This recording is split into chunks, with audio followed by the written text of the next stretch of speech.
Hi, this is Aaron Marshall with Ratio Christi here at UNC Wilmington.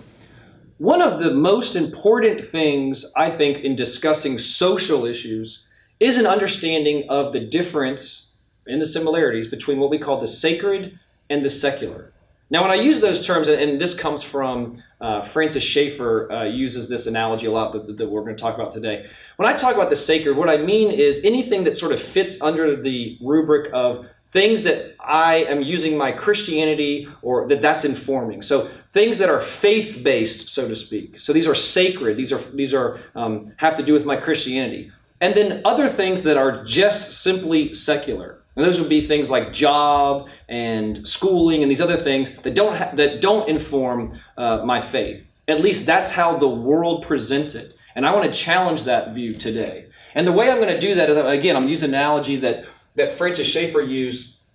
And he says this. He said, most people treat the sacred and the secular like a house. Okay? And in the sacred-secular divide, which is what he calls it, you have the things that are sacred. These are faith positions. And he says these are up in the attic. Okay? And then there's this line of demarcation in which you cannot cross. These two things do not cross. And in the lower story, you have the secular.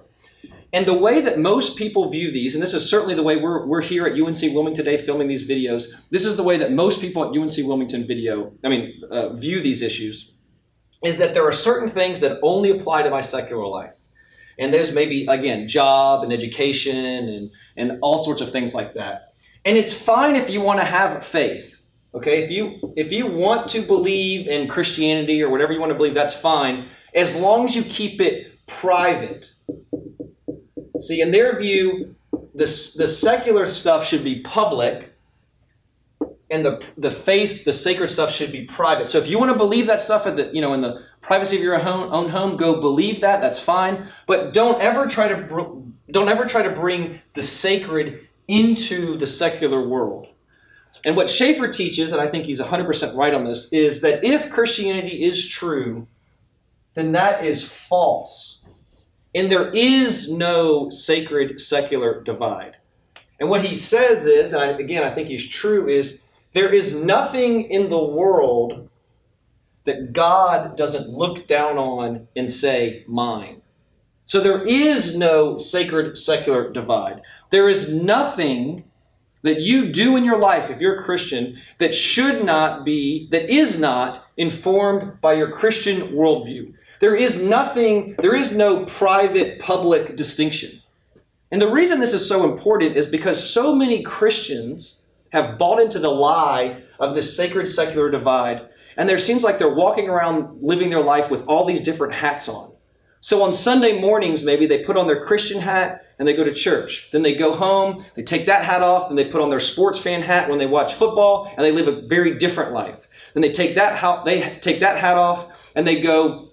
Maybe they put their family hat on, so they're hanging out with their family, and that's even a different life. Then they take that hat off, they go to work, they put their work hat on, right? Maybe they take that off, they put on a new hat on maybe Friday night when they're going out with their friends, and they're trying to live these disjointed lives with disjointed worldviews because they bought into this sacred secular divide. Now, if there is no sacred secular divide, if there's nothing in the world in which God doesn't look down on and say mine, then there is no different yous. You are one person. You are the same person when you watch football, when you go to church, when you go to work, when you go out on Friday nights. There is no distinction between these things. And so your Christian worldview should inform every single thing about your life. When I'm looking at political issues, I'm looking at it through the lenses of Christianity because it's true. It's a true view, true understanding of reality. I'm looking at my job that way. I'm looking at my family that way. I'm looking at what I do on Friday night the same way as the way I'm looking at what I'm doing at Sunday at 11 a.m. There is no sacred secular divide. Why is this so important? Because I know many, many Christians who would go to church on Sunday, profess to believe this is all true, and then would go here at UNCW, would go to school throughout the week, would cheat on their tests, would be engaging in behavior with their boyfriends or girlfriends that's inappropriate, and they would be able to say those are different. Those are sectioned off. That's my secular life. This is my sacred life. That's false. Christianity is a worldview that teaches everything is under God's purview, and everything is sacred. Whether I believe it or not, whether I choose to believe it or not, everything is God's. And so as a Christian, we cannot buy into this false view that there's a sacred secular divide. We understand that no, everything is sacred.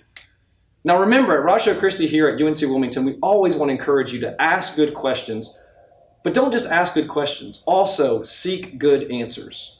You can do that at Ratio Christi, you can do that at lots of places, but don't ever just sit in your questions. Seek good answers for them. This is Aaron Marshall with Ratio Christi here at UNC Wilmington.